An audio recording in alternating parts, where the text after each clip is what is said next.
está fazendo uma atividade em altura. A NR35 é uma norma que teve algumas mudanças, algumas revisões, e para o engenheiro de segurança, o técnico, as pessoas que vão subir em altura, quem vai fazer esse tipo de controle também dentro da empresa, é fundamental dominar essa NR35. Não só para quem vai ministrar treinamentos, mas para quem de fato vai fazer algum tipo de gestão de matriz de treinamentos, de linhas de vida, de mapeamento das atividades onde são realizadas, por exemplo, as atividades em altura. Então a gente vai estar falando hoje desse conceito fundamental do trabalho em altura. A NR35 ela estabelece, né, que ela considera trabalho em altura toda atividade acima de 2 metros ou também uma atividade que, mesmo não sendo acima de 2 metros, haja ali o risco de queda. Ou seja, é uma avaliação que tem que ser realizada para essa definição. Algumas empresas utilizam aí até níveis de altura inferiores, como 1,5 m, 1,80 m. Isso de fato pode acontecer. A empresa não pode colocar ali uma altura superior a 2 metros. Qual que é o objetivo de fato da NR35? Ela vai estabelecer ali critérios e requisitos mínimos para a gente ter uma medida de proteção para quem vai fazer atividade em altura, o planejamento da atividade, a organização e execução e, de fato, garantir a segurança de quem vai fazer a atividade. É muito importante, quando se fala de fazer uma atividade em altura, definir o que a gente chama de controle preventivo e controle mitigatório. O controle preventivo é tudo aquilo que eu vou fazer para que, de fato, a pessoa não tenha uma queda de altura. Ou seja, linha de vida, andaimes, estruturas, treinamento do colaborador, o mapeamento das atividades em altura, as análises de risco, os procedimentos para estar fazendo atividade em altura. E as medidas de controle mitigatório é após a queda, ou seja, o colaborador caiu fazendo uma atividade de altura, o que vai ser feito? Qual que é o plano de emergência? Qual que é o plano de resgate? Então a empresa ela tem que ter essas duas ferramentas. Quando nós falamos aí desse que a gente chama de contexto crítico, as quedas de altura representam uma das principais causas de acidentes fatais no Brasil. Ou seja, é a terceira maior causa de acidentes no mundo. A terceira maior causa de acidentes com consequência a morte ou óbito no mundo. Só perde para acidente automobilístico e também para homicídio. Então, quando se fala de atividade no trabalho, é o que mais mata. Boa tarde, Rodrigues, seja bem-vindo. Quais os 3 pilares aí da prevenção quando se fala de planejamento para atividade em altura?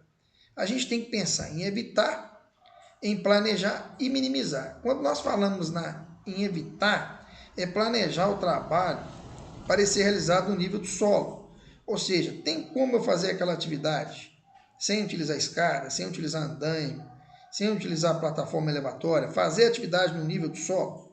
Isso, quando nós falamos da hierarquia de controle, é a mesma coisa de eu tentar eliminar aquela atividade em altura. Ou seja, se o colaborador vai subir em altura para fechar um registro, por exemplo, tem como eu colocar aquele registro no nível do solo para ele não precisar de subir? Isso é evitar, não precisar de fazer atividade em altura, que é a melhor prevenção que a gente pode fazer é a pessoa não subir, certo? Porque mesmo com as medidas de controle ainda existe o risco. Quando nós falamos de eliminar, são medidas de proteção coletiva para anular o risco, ou seja, Edmauro, boa noite, seja bem-vindo. Toda medida de proteção coletiva, nós falamos quando colocamos, por exemplo, uma linha de vida, onde todos os colaboradores podem ali prender o cinto de segurança, por exemplo, é um exemplo de proteção coletiva. E tem também minimizar, né, o equipamento de proteção individual para reduzir as consequências de queda. O EPI, o cinto de segurança, ele é uma medida de controle mitigatória, tá, gente? Porque ele não evita o acidente.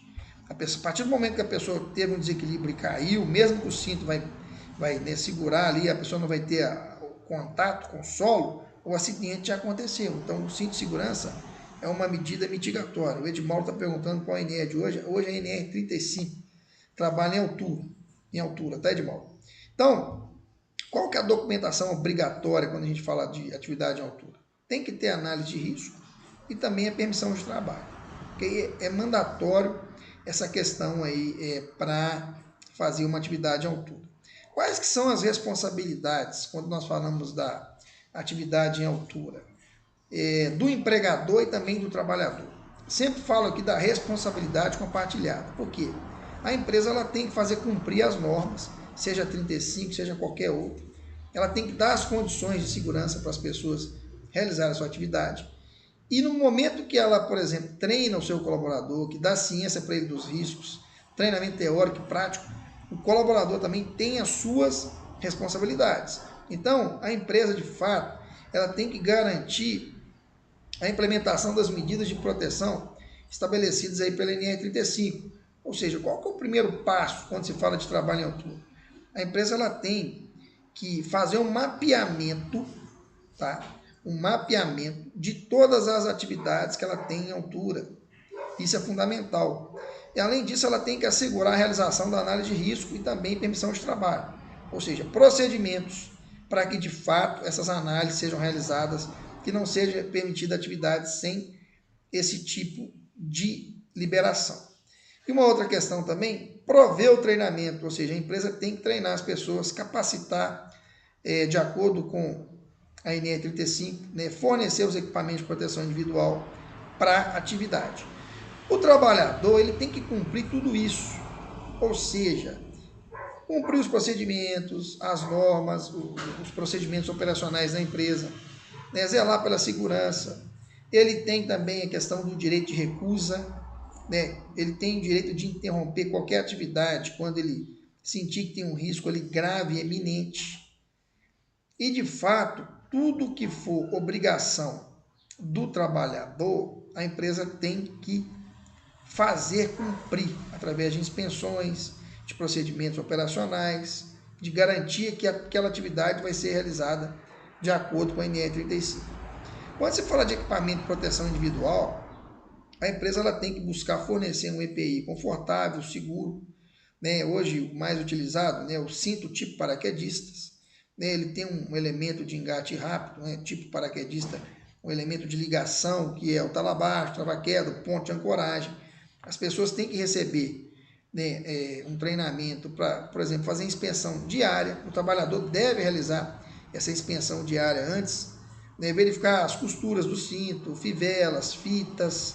A questão também que é muito importante, que é um acessório absorvedor de energia que fica no talabarte, né, obrigatórios em situações de retenção de queda para, né, diminuir ali, ter uma frenagem no momento da queda para não machucar a pessoa no momento que ela de fato ela desequilibra. Então, todos esses requisitos de equipamento de proteção individual, de equipamento de proteção coletiva, tem que ser realizado através de um treinamento teórico e prático, ou seja, ensinar o trabalhador a usar o cinto, a aprender, né, o talabarte ali na linha de vida, a ele verificar essas linhas de vidas. Então, tem algumas atualizações na portaria 1680 de 2025, quais que foram aí as principais mudanças que ocorreram. O anexo 3 traz ali a escada de uso individual, a reintrodução de critérios rigorosos para a questão de fabricação dessas escadas, expensão, uso, né, das escadas portáteis, a questão também do talabarte com absorvedor, a obrigatoriedade de talabartes integrados com absorvedor de energia para retenção de quedas aí tem a questão da zona de queda livre, né, tem que ser feito esse cálculo de acordo com a atividade, qual que é a zona, qual que é a altura daquela zona de queda livre para implementação do absorvedor de energia. E a questão do cronograma de adequação, né, essas novas regras a partir de 1º de janeiro de 2026, né, a marcação obrigatória de escadas também, a partir de janeiro de 2027, e a revisão de procedimentos e treinamentos de forma imediata, assim como foi publicada a norma, então já está valendo. Então, essas, por exemplo, escadas fixas aí já instaladas podem seguir as regras antigas, né? Então é para para a questão aí, tem que ter uma documentação comprobatória que aquela escada foi construída de treinamento e capacitação. O treinamento aí de trabalho em altura, ele tem uma carga horária aí mínima de 8 horas, tá? Conteúdo programático, o que tem que ser falado dentro desse treinamento? Falar das normas e dos regulamentos aí aplicáveis ao trabalho em altura, análise de risco e também as condições impeditivas, quais as condições que impedem, por exemplo, a atividade em altura. Por exemplo, tempo, a mudança de tempo, por exemplo, é um item que tem que ser levado em consideração. Quais sistemas, equipamentos, procedimentos de proteção coletiva e individual que vão ser utilizados. Exemplos de acidentes típicos em altura também tem que ser passado no treinamento, porque é importante os trabalhadores que vão executar trabalho em altura entender quais tipos de acidentes já aconteceram em altura. Tem alguma ligação com o tipo de atividade que ele está fazendo no momento? E também as condutas em situações de emergência, os controles mitigatórios, né? Noções de técnicas de resgate, de primeiros socorros. O treinamento de trabalho em altura ele tem a validade de 2 anos, tem que ter a reciclagem bienal, ou seja, ele deve ser repetido a cada 2 anos, ou até mesmo pode ser antecipado se tiver alguma mudança de procedimento ali da empresa ou organização, tem que fazer uma reciclagem. Os procedimentos aí de emergência e resgate. A empresa ela tem que ter um plano de resgate, tá? A empresa tem que possuir um plano de emergência específico para, de fato, para trabalho em altura. Tem que ser específico para trabalho em altura. E contemplando quais cenários que tem de queda, os procedimentos de primeiros socorros imediatos. Por isso que é importante, dentro da empresa ou organização, ter esse plano de emergência e estar mapeado aonde tem atividades em alturas. Ok? Então, quando se fala de trabalho em equipe, é uma regra fundamental, né? Nunca realizar atividade em altura isoladamente. E também a equipe deve estar treinada para acionar o socorro imediato e iniciar aí as manobras de resgate. Isso é um alerta mesmo de segurança para as empresas que têm trabalho em altura. Por quê? Muitas empresas têm até os controles preventivos, tem a linha de vida, colaborador treinado, tem as estruturas para subir, as inspeções, as análises de risco. Porém, se acontecer o acidente, a empresa não tem um controle mitigatório, não tem um plano de resgate, não tem uma equipe preparada. Então, por exemplo, quando se fala de suspensão inerte, que é aquele risco crítico após a queda, que a permanência imóvel aí no cinto pode causar ali a restrição circulatória grave. Ou seja, a pessoa fica presa no cinto muito tempo, é um risco para a vida dela. Então, o resgate ele tem que ser executado em tempo mínimo para evitar sequelas. Ou seja, por isso que a empresa tem que ter uma equipe de resgate para estar resgatando as pessoas que vierem a cair, mesmo que fiquem presas no cinto, ok? Boa noite, Larissa, seja bem-vindo, pessoal do Instagram e também do TikTok, agradecer pela audiência.